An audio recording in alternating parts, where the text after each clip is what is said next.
जय जगन्नाथ।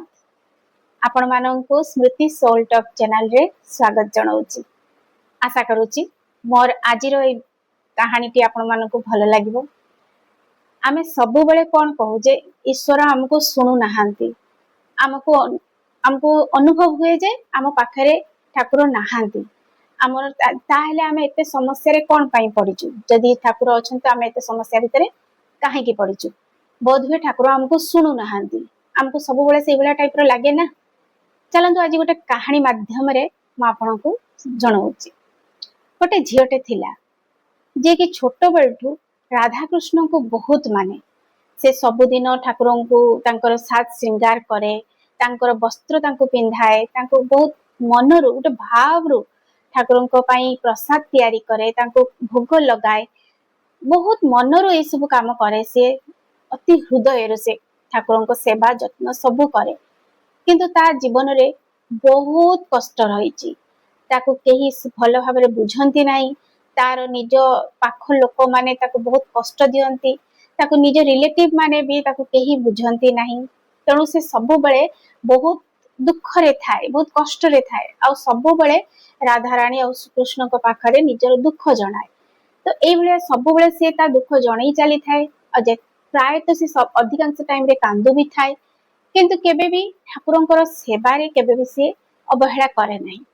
दिने अति ताको कष्ट हैला जे से पाखरे थिवा गोटे मंदिर रे जाईकी बसिकिना बहुत कांदिला। ठाकुरंक पाखरे तार दुख जणैला, ता गुहारी जणैला जे तमे मो कथा काहे के सुनुनो, कोन पई मो समस्या रो समाधान दउना हो। तो सेई समय रे गोटे छोटो पिल्लाटे ता पाखको आसीकी पहुंचिला। ताको कहिला जे दीदी कांदुच कोन पई? तो सेटो से झियोटी ताको कहिला जे ए भलिया मोर बहुत प्रकार प्रॉब्लम्स रही, मो कथा ठाकुर सुनु नाहांती, मते बहुत कष्ट होउची। सेइत पई मु मंदिर को आसीची, ठाकुरन को पाखरे जणाउची, काले मो समस्या समाधान हेई परिबो। तो एई कथा सुनी कि से छोटो पिलाटी कहिला, जदि ठाकुर तुम कथा सुनु नथांते तुमे कोन घरु मंदिर पर्यंत आसी पारि थांतो? केबे भी नुहे। तुमे जदि एते प्रॉब्लम्स भितरे अच्छो ताहाले तो तुमे घरु बाहरी भी पारि नथांतो, किंतु ईश्वर तुम पाखे पाखे अछंती, तुम कथा सुनुचंती, सेइथि पई तो तुमे मंदिर पर्यंत आसी पारिलो। एतिकी कथा सुनिला परे से झियोटार मन रे गोटे अजब टाइप रो भावना जागृत हैला। से जेतेले संगे संगे ठाकुरन को अनेला तांको मुह टेकिकी आ पछको अनेला बेलको से छुआटा नाही। तो अजब लागला ताको जे छुआटा गला कुआडे, किंतु से बुझिला जे ना ठाकुर बोधे बाहर नाहांती, मो भितरे अछंती, मो पाखरे अछंती। सेइथि पई से किछि मुहूर्त तांको पाखरे आनिकी मते बसैले। एटलिस्ट मो घरर प्रॉब्लम्स रो किछि मुहूर्त बाहरी की तांको पाखरे ता आसी बसी पारिली। तो एई भली ता मनरे जेतेले सद्भावना आसिला, तो से जो एते कष्ट रे थिला टिके ताको रिहाती मिलिला। आम जीवन रे भी सेमतिका आमे माने भी सब बेले भाबु ना जे भगवान आमर कथा सुनु नाहांती, आम प्रार्थना सुनु नाहांती, आम गुहारी सुनु नाहांती।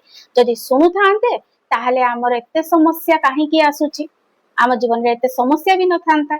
हमको एमती लागे ना, किंतु किए जाने भगवान को रूप रे तुम पाखु आसी जिवे। हुए तो के छोट पिलार हसरे भी भगवान थांती, हुए तो कौनसी व्यक्तिर कथारे ईश्वर तांकर निजर कथाटा को सुनाउ थांती। किंतु आमे जेहेतु अवेयरनेस रे न थाउ, सब बेले निज समस्या को गपिबारे ही व्यस्त थाउ, तो आमे तांकर जो जवाबटा आमे सुनी पारे ना। काहे ना आमे सब बेले अळी करिबारे व्यस्त थाउ, आम प्रॉब्लम्स को कहिबारे व्यस्त थाउ। खाली कहिले कोन हबो, भगवान कोन कहउचंती सेटा को भी तो सुनिबा दरकार ना। तो भगवान केतबेले बाहर न थांती, से सब बेले आम भितरे थांती। जदि आमे टिके अवेयरनेस रे रही कि तांको सुनी परिबा, तांको बुझी परिबा, आम भितर रो अनुभव करि परिबा जे ना भगवान आम भितरे अछंती, सब किछि देखुचंती। किछिटा हमर प्रारब्ध कर्म भी रहिछि जहा फल रे हमको ए समस्या रो सम्मुखीन होबा को पडुछि, किंतु प्रारब्ध कर्मरु आमे केबे भी बाहर को जाई परिबा नै। तेणु से कर्म सरीबा पर्यंत हमको आम समस्या सम्मुखीन होबा को ही पड़िबो।